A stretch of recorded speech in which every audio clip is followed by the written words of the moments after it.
ان اللہ و ملائکتہ یصلون علی النبی یا ایہا الذین آمنوا صلوا علیہ وسلموا تسلیما۔ نماز ظہر کا جنت کا سچا وظیفہ۔ جو قرآن کی چھوٹی سورت پڑھتا ہے وہ دنیا میں ہی جنتی کہلاتا ہے۔ دولت اور رزق کی بارش کرنے والی سورت ہے۔ محترم ناظرین، جو عورت ظہر کے وقت یہ سورت پڑھے گی وہ عورت دنیا میں ہی جنتی کہلائے گی، کیونکہ جو لوگ قرآن کو مضبوطی سے تھام لیتے ہیں تو اللہ رب العزت ان کے مرتبے کو بلند کر دیتا ہے۔ وہ دنیا میں بھی عزت اور مقام حاصل کرتے ہیں اور آخرت میں بھی جنت ان کا ٹھکانہ ہوتا ہے۔ جو لوگ قرآن کی تلاوت اور تعلیمات سے دور ہیں وہ اپنی زندگی اپنی مرضی اور چاہت سے بسر کرتے ہیں، تو پھر ایسے لوگوں کو اللہ تعالیٰ ذلیل و خوار کر دیتا ہے۔ حضور نبی کریم صلی اللہ علیہ وسلم فرماتے ہیں کہ اللہ تعالیٰ اس کے طواف یعنی کہ قرآن مجید کی وجہ سے بہت سے لوگوں کو سر بلند فرمائے گا اور دوسرے لوگوں کو ذلیل و خوار کرے گا۔ تو ناظرین، جو بندہ یا بندی قرآن کریم کی تلاوت کرتے ہیں اللہ کے فرشتے اس پر رحمت بھیجتے ہیں، یہاں تک کہ چونٹیاں اپنے سوراخوں میں اور مچھلیاں سمندر میں اس کے لیے دعائے مغفرت کرتی ہیں۔ اللہ کے ایک بزرگ حضرت سیدنا خالد بن معدان رحمۃ اللہ علیہ فرماتے ہیں، یہ قرآن پاک پڑھنے اور پڑھانے والوں کے لیے سورت ختم ہونے تک فرشتے استغفار کرتے رہتے ہیں۔ اس لیے جب تم میں سے کوئی بھی دن کے آغاز میں کوئی بھی سورت پڑھے تو اس کی آخری 2 آیتیں چھوڑ دے اور دن کے آخری حصے میں اسے ختم کرے، تاکہ دن کے شروع سے لے کر آخر تک پڑھنے اور پڑھانے والے کے لیے فرشتے استغفار کرتے رہیں۔ تو ناظرین، قرآن پاک کی اس سورت سے جو محبت کرتا ہے یا جو بندہ یا بندی اس سورت کو پڑھتا ہے تو اللہ تعالیٰ اسے دنیا میں ہی جنت کی بشارت دے دیتا ہے۔ اس سورت سے محبت کرنے والے، اس سورت کو پڑھنے والے جنت میں داخل ہوتے ہیں۔ تو جو بھی مسلمان مرد یا عورت نماز ظہر یا پھر کسی بھی نماز کے بعد قرآن کریم کی یہ سورت صرف 10 مرتبہ روزانہ پڑھے تو وہ دنیا میں ہی جنتی کہلائے۔ ایک شخص نے حضور اقدس صلی اللہ علیہ وسلم سے عرض کیا کہ یا رسول اللہ، میں اس سورت سے محبت کرتا ہوں، تو آپ صلی اللہ علیہ وسلم نے اس سے فرمایا کہ اس کی محبت تجھے جنت میں لے کر جائے گی۔ ایک شخص نے کسی اور کو اس سورت کو پڑھتے ہوئے رات کے وقت سنا کہ وہ بار بار اس سورت کو دہرا رہا ہے اور صبح کے وقت حضور صلی اللہ علیہ وسلم سے ذکر کیا، گویا کہ وہ اسے ہلکے ثواب کا کام جانتا تھا۔ تو حضور اقدس صلی اللہ علیہ وسلم نے فرمایا کہ اس کی قسم جس کے ہاتھ میں میری جان ہے، یہ سورت 1/3 قرآن کے برابر ہے۔ ناظرین، حضرت ابو ہریرہ رضی اللہ تعالی عنہ سے فرمایا کہ عورت جب 5 وقت کی نماز پڑھتی ہو، اپنی عزت کی حفاظت کرتی ہو، شوہر کی اطاعت کرتی ہو تو وہ جنت کے جس دروازے سے چاہے داخل ہو جائے۔ اور حضرت ابو ہریرہ رضی اللہ تعالی عنہ نے حضور صلی اللہ علیہ وسلم سے یہ پوچھا کہ کون عورت بہتر ہے، تو آپ صلی اللہ علیہ وسلم نے فرمایا کہ وہ عورت جو اپنے شوہر کو خوش کر دے، جب کوئی کام کہے تو اس کی اطاعت کرے، اپنی عزت کی حفاظت کرے اور اس کی مرضی کے خلاف مال خرچ نہ کرے۔ اور حضرت ابو علامہ رضی اللہ تعالی عنہ فرماتے ہیں کہ حضور پاک صلی اللہ علیہ وسلم نے فرمایا کہ اے عورتوں کی جماعت، یاد رکھو کہ جو تم میں سے نیک ہے وہ نیک لوگوں سے پہلے جنت میں داخل ہوں گی، پھر جب ان کے شوہر آئیں گے تو ان کو غسل دے کر اور خوشبو لگا کر شوہروں کے حوالے کر دیا جائے گا۔ سرخ اور زرد رنگ کے خوبصورت سواریوں پر ان کے ساتھ ان کے بچے ہوں گے جیسے بکھرے موتی ہوتے ہیں۔ اور حضرت ابن عمر رضی اللہ تعالی عنہ سے مروی ہے کہ آپ صلی اللہ علیہ وسلم نے فرمایا کہ مومن صالحہ عورت کا عمل 72 صدیقی کے عمل کے برابر ہے، اور فاجر عورت کی بدعملی 1000 فاجروں کی بدعملی کی طرح ہے۔ حضرت ام سلمہ رضی اللہ تعالی عنہ نے رسول پاک صلی اللہ علیہ وسلم سے پوچھا کہ یا رسول اللہ، دنیا کی عورتیں افضل ہیں یا حورین افضل ہیں؟ تو آپ صلی اللہ علیہ وسلم نے فرمایا کہ دنیا کی عورت حوروں سے افضل تر ہے، ایسے جیسے استر اندرونی کپڑے سے۔ انہوں نے کہا کہ اللہ کے رسول، ایسا کیوں؟ تو فرمایا کہ اپنی نماز اور اپنے روزے اور اپنی عبادت اور اپنے شوہروں کی اطاعت کی وجہ سے۔ اور آپ صلی اللہ علیہ وسلم نے فرمایا کہ جو عورت خدا سے گناہ کے بارے میں ڈرے اور گناہ نہ کرے اور اپنی عزت کی حفاظت کرے اور شوہر کی اطاعت و فرما برداری کرے، اس کے لیے جنت کے 8 دروازے کھول دیے جاتے ہیں اور ان سے کہا جائے گا کہ جس دروازے سے چاہو جنت میں داخل ہو جاؤ۔ اور ایک اور حدیث میں نبی محترم صلی اللہ علیہ وسلم فرماتے ہیں کہ میں تمہیں تمہارے جنتی مردوں کی بابت نہ بتلاؤں؟ نبی جنتی ہے، صدیق جنتی ہے، شہید جنتی ہے، معصوم بچہ جنتی ہے، وہ شخص جنتی ہے جو اپنے مسلمان بھائی کی زیارت کے لیے شہر کے آخری کنارے پر محض اللہ کی رضا کے لیے جاتا ہے، اور تمہاری جنتی عورتوں میں سے ایک وہ عورت جنتی ہے جو خاوند سے بہت محبت کرنے والی، بہت بچے پیدا کرنے والی اور اپنے خاوند سے گہرا تعلق رکھنے والی ہو۔ خاوند جب اس سے ناراض ہو جائے تو وہ روٹھنے یا اکڑنے کے بجائے اس کے پاس جاتی ہے، حد یہ کہ اپنے ہاتھ اس کے ہاتھ میں دے دیتی ہے اور کہتی ہے کہ میں اس وقت تک پلک نہیں جھپکاؤں گی جب تک تو راضی نہیں ہو جائے گا۔ ناظرین، آج کل کی عورتوں میں مذکورہ صفات کی عورتیں کم ہی دیکھنے میں آتی ہیں، اور اس احادیث کی روح سے اور عورت کے اندر بے اعتنائی اور اکڑنے کا جذبہ نہایت خطرناک ہے۔ اس کے برعکس خاوند کی ناراضگی دیکھ کر اس کو منانے اور راضی کرنے کا جذبہ عورت کو جنت میں لے جانے والا عمل ہے، بشرطے کہ دیگر احکام اور فرائض کی پابندی کا اہتمام بھی ہو۔ آج کل کی عورتیں زیادہ بچہ پیدا کرنے سے بھی گریز کرتی ہیں، محض اس لیے کہ زیادہ بچے جننے سے ان کے حسن اور رعنائی میں کمی واقع ہو جاتی ہے، یا پھر بعض وسائل کی کمی کا بہانہ پیش کرتی ہیں۔ تو ناظرین، یہ دونوں باتیں ہی غلط ہیں، کیونکہ حکم شریعت اور اجر و ثواب کے مقابلے میں اپنے حسن و جمال کو برقرار رکھنے کو اہمیت دینا ایک مسلمان کی شان کے خلاف ہے، اور اسی طرح وسائل کا بہانہ اللہ تعالیٰ کی رضا اور اس پر اعتماد اور توکل کے منافی ہے۔ اللہ تعالیٰ کا حکم ہے کہ ہم تمہیں بھی رزق دیتے ہیں اور تمہارے بچوں کو بھی رزق تو ہمارے ہاتھ میں ہے، ہم تمہیں بھی اور تمہارے بچوں کو بھی چاہے وہ کتنے ہی ہوں رزق دینے پر قادر ہیں، بلکہ سب کے رزق رسائی ہماری ذمہ داری ہے۔ زمین پر چلنے والے کا رزق اللہ کا ذمہ ہے۔ بیوی کو نفلی عبادت کا شوق ہو تو اچھی بات ہے، لیکن اس شوق کو پورا کرنے میں اسے خاوند کی اجازت کی ضرورت ہے، اس لیے کہ نفلی عبادت میں خاوند کی اجازت ضروری ہے۔ بیوی خاوند میں کوئی دینی کوتاہی دیکھے تو وہ بڑوں تک اس کی شکایت پہنچا سکتی ہے تاکہ اس کی اصلاح ہو سکے۔ ہر نماز اپنے وقت پر پڑھنی چاہیے، تاہم کوئی معقول عذر ہو تو بعد میں پڑھنا بھی جائز ہے۔ بیوی کی نفلی عبادت سے خاوند کی حق تلفی ہو تو خاوند اس کو اس سے روک سکتا ہے یا پھر اس میں تخفیف کرنے کا حکم دے سکتا ہے۔ عورت اپنے غریب رشتہ داروں کو زکوٰۃ دے سکتی ہے۔ نبی کریم صلی اللہ علیہ وسلم نے ایک عید کے موقع پر خطبہ دیا، اس میں عورتوں کو بھی الگ وعظ فرمایا جن میں ان کو صدقہ اور خیرات کرنے کی ترغیب فرمائی۔ اسی روز حضرت عبداللہ بن مسعود رضی اللہ تعالی عنہ کی اہلیہ زینب رضی اللہ تعالی عنہا رسول کریم صلی اللہ علیہ وسلم کی خدمت میں حاضر ہوئیں اور کہا، آج آپ نے صدقہ کرنے کا حکم فرمایا ہے، میرے پاس میرا کچھ زیور ہے، میں نے اسے صدقہ کرنے کا ارادہ کیا ہے۔ تو ابن مسعود کا خیال آیا کہ میں جن لوگوں پر صدقہ کروں تو ان کے مقابلے میں وہ ان کی اولاد زیادہ مستحق ہے۔ یہ سن کر نبی کریم صلی اللہ علیہ وسلم نے فرمایا کہ ابن مسعود نے سچ کہا، اولاد ان کے مقابلے میں زیادہ حقدار ہے جن پر تو صدقہ کرے گی۔ جبکہ ایک دوسری روایت میں ہے کہ آپ صلی اللہ علیہ وسلم نے حضرت زینب کے سوال کے جواب میں فرمایا، ہاں، عورت اپنے خاوند کو صدقہ دے سکتی ہے اور اس کے لیے اس میں دگنا اجر ہے، ایک حق قرابت کی ادائیگی کا اجر اور ایک صدقے کا اجر۔ تو اس سے معلوم ہوتا ہے کہ خاوند اگر غریب ہو، اس کی آمدنی سے گھر کے اخراجات پورے نہ ہوتے ہوں، اور بیوی صاحب حیثیت ہو یا اس کے پاس بمقدار نصاب طلائی زیور ہوں، تو اس کے لیے زکوٰۃ کی رقم اپنے خاوند کو دینا نہ صرف جائز ہے بلکہ افضل ہے، اور اس طرح وہ ڈبل اجر کی مستحق ہوگی۔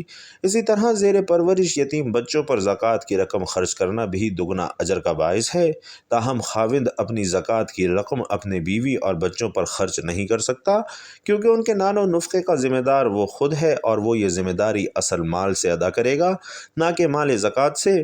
عورت چونکہ خاوند کے نان نفقے کی ذمہ دار نہیں ہے، اس لیے وہ اپنے شوہر کو زکوٰۃ دے سکتی ہے۔ اور ناظرین، عورت بھی ایک ایسی ہی انمول چیز ہے کہ مرد اس کی قیمت ادا نہیں کر سکتا، گویا وہ ایسا عطیہ الہی ہے جس پر انسان اللہ کا جتنا بھی شکر ادا کرے، اس نعمت اور اس عطیے کا حق ادا نہیں ہو سکتا۔ عورت کائنات کی عظیم ترین ہستی ہے، اور اس عظیم ترین ہستی کو جائز تحفظ، محبت، مقام اور حقوق اسلام نے عطا کیے ہیں، کسی اور مذہب میں اس کی کوئی نظیر نہیں ملتی۔ اسلام سے پہلے عورت کی حیثیت محض ایک زر خرید ولید غلام سے زیادہ نہیں تھی، اس کا نہ کوئی حق تھا، نہ عزت و مقام بیٹیوں کو پیدا ہوتے ہی زندہ دفن کر دیا جاتا۔ لیکن جب دین اسلام کی روشنی پھیلی، نبی کریم صلی اللہ علیہ وسلم نے لوگوں کو عورت کا مقام اور مرتبہ بتایا۔ اللہ رب العزت نے قرآن میں عورتوں سے متعلق رویے کی نشاندہی کرتے ہوئے فرمایا، اور جب تم میں سے کسی کو لڑکی کی پیدائش کی خبر دی جاتی ہے تو اس کا چہرہ سیاہ پٹ ہو جاتا ہے اور وہ غم سے بھر جاتا ہے۔ پھر دین اسلام نے دختر کسی کی اس بہیمانہ رسم کو غیر انسانی فعل قرار دیا اور نبی پاک صلی اللہ علیہ وسلم کی بیٹی کی پیدائش اور اس کی پرورش پر جنت کا پروانہ جاری ہوا۔ حضرت عبداللہ بن عباس رضی اللہ تعالی عنہ بیان کرتے ہیں کہ رسول علیہ السلام نے فرمایا کہ جس شخص کے ہاں بیٹی پیدا ہوئی اور وہ اسے زندہ درگور نہ کرے، اسے ذلیل نہ سمجھے اور اپنے بیٹوں کو اس پر ترجیح نہ دے تو اللہ تعالی اسے جنت میں داخل کرے گا۔ اور مفسرین کہتے ہیں کہ زمانہ جاہلیت میں یہ دستور تھا کہ جب کسی شخص کی بیوی کے ہاں زچگی کے آثار ظاہر ہوتے تو وہ شخص بچہ پیدا ہونے تک اپنی قوم سے چھپا رہتا، پھر اگر اسے معلوم ہوتا کہ بیٹا پیدا ہوا ہے تو خوش ہو جاتا اور اپنی قوم کے سامنے آ جاتا، لیکن اگر یہ پتہ چلتا کہ بیٹی ہوئی ہے تو غم زدہ ہو جاتا اور شرم کے مارے کئی دنوں تک لوگوں کے سامنے نہ آتا اور اس دوران غور کرتا رہتا کہ اس بیٹی کے ساتھ کیا کرے، ذلت برداشت کر کے بیٹی کو اپنے پاس رکھے یا اسے زندہ زمین میں گاڑ دے۔ دنیا میں جب دین اسلام کی کرنیں بکھرنا شروع ہوئیں اور اسے تمام اعمال پر غلبہ حاصل ہوا تو گویا ساری دنیا کا نقشہ ہی بدل گیا۔ زمانہ جاہلیت کی رسومات کے بت ٹوٹ گئے، اسلام نے لوگوں کو ظلمت اور جہالت سے نکالا، ان کی صحت، تعلیم اور تربیت کی اور انہیں انسانیت کا کھویا ہوا مقام واپس دلوایا۔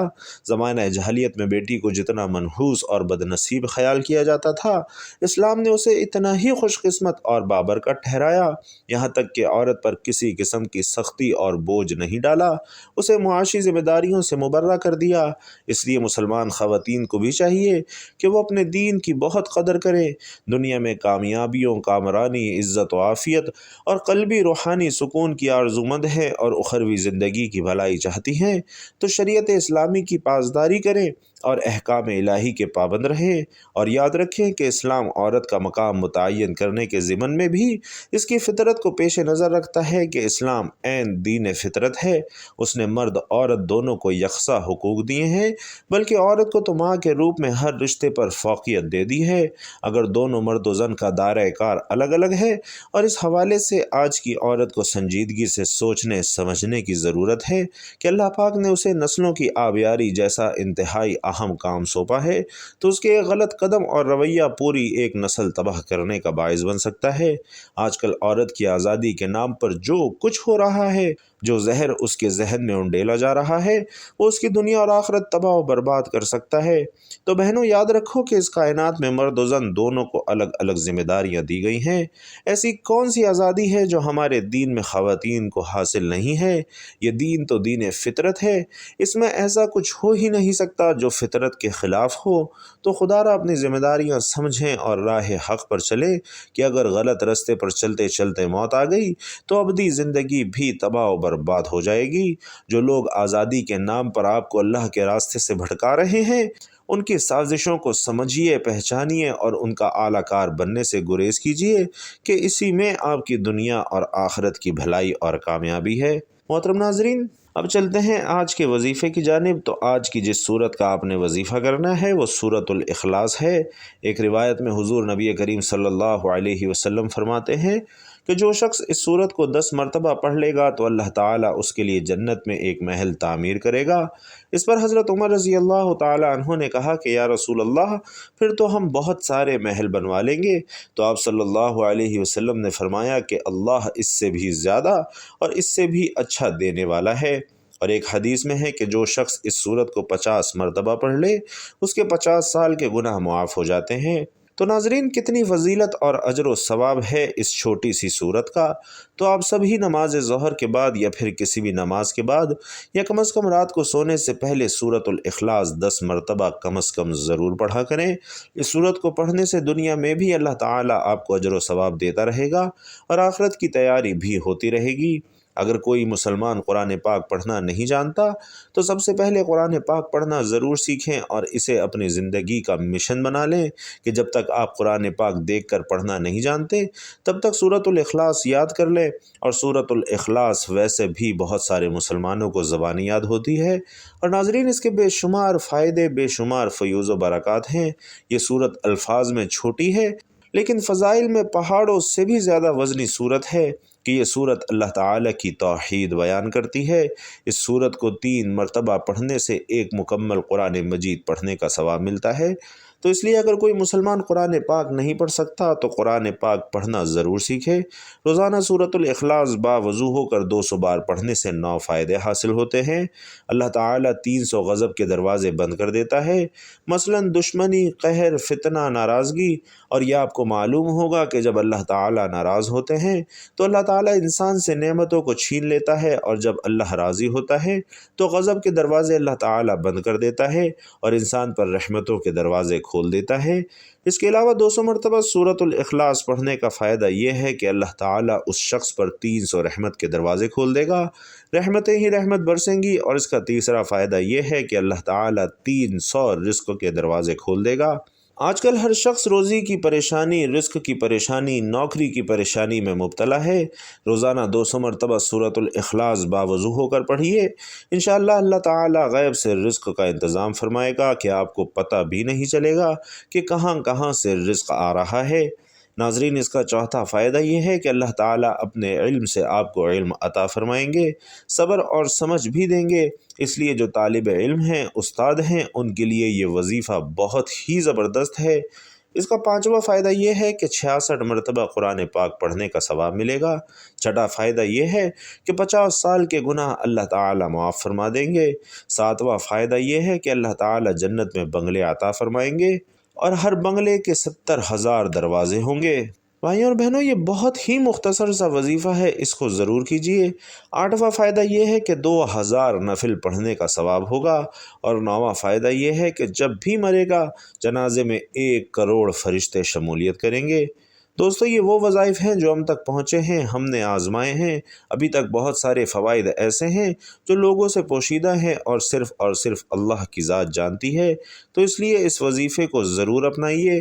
میری حقیر سمجھ میں آج تک یہ بات نہیں آ سکی کہ موجودہ کھوٹی اور جھوٹی عارضی بے معنی دنیا اور زندگی میں انسان ہر لمحہ سرگرمات ربانی سے روح گرداں کیا کچھ کرتا پھر رہا ہے، کیوں کرتا پھر رہا ہے، اور کب تک اپنے مقصد حیات کو بھول کر دوسروں کے چکروں میں آتا رہے گا۔ لگتا ہے کہ انسان بھول چکا ہے کہ اس دنیا میں وہ آب حیات پی کر نہیں آیا ہے۔ اس نے کچھ بھی کرنا ہے اور اپنے پل پل کا حساب بڑے اور کڑے دن کے مالک کو ضرور دینا ہے۔ بلکہ حق تو یہ ہے کہ اگر گناہ کی سزا کے خوف اور سزا کی جزا کے لالچ کو سامنے رکھ کر دنیا نہ بھی گزاری جائے تب بھی سکون قلب کے خاطر حقیر انسان کو لغویات، خواہشات، بدنیتی اور گناہ کے زہر ناقی سے بچنا چاہیے تھا کہ وہ گناہ کی ذلت اور ثواب کی اہمیت سے قطع طور پر نابلد ہو کر خود کو خود ہی جینے کی مہلت دیے جا رہا ہے۔ جنت، دوزخ اور جزا و سزا کو محض نظریہ بے معنی الفاظ سمجھ رہا ہے۔ یہ اس کے پاگل پن کی حتمی انتہا نہیں تو اور کیا ہے۔ کتنی عجیب بات ہے کہ رات کو گناہ اور عبادت دونوں کے لیے یکساں طور پر موضوع سمجھا جاتا ہے۔ ایک کو یہ مان کہ خدا اسے دیکھ رہا ہے، یہ بات کوئی بھی تسلیم نہیں کرتا، مگر حقیقت یہی ہے کہ ہر انسان کی زندگی غلطیوں، خطاؤں اور گناہوں کا پلندہ ہے۔ اگر کبھی یہ غلطیاں، یہ گناہ، یہ خطائیں اس کے سامنے آ جائیں تو یوں محسوس ہوگا جیسے ایک اکیلا انسان لاکھوں درندوں میں گر گیا ہے۔ سوچئے اگر تریاق زہر زیادہ بن جاتی ہے تو انسان کے گناہوں کی زیادتی کا انجام کیا ہوگا۔ اسی لیے ایک ایک لمحہ غنیمت جانیے، اللہ کے احکامات پر چلیے، اس کی ممنوعات سے بچنے کی کوشش کیجیے۔ انشاءاللہ آپ کی زندگیوں میں خوب آسانیاں آئیں گی۔ اللہ تعالیٰ سے دعا ہے کہ میرا سنانا اور آپ کا سننا اپنی بارگاہ میں قبول و منظور فرمائے۔ جو مانگ سکے وہ بھی عطا فرمائے، جو نہ مانگ سکے وہ بھی عطا فرمائے۔ اور ناظرین آخر میں آپ سے گزارش ہے کہ اللہ تعالیٰ کے 99 ناموں میں سے کوئی بھی ایک نام کمنٹ باکس میں ضرور لکھتے جائیے گا۔ اللہ تعالیٰ آپ سب کا حامی و ناصر ہو، آمین یا رب العالمین۔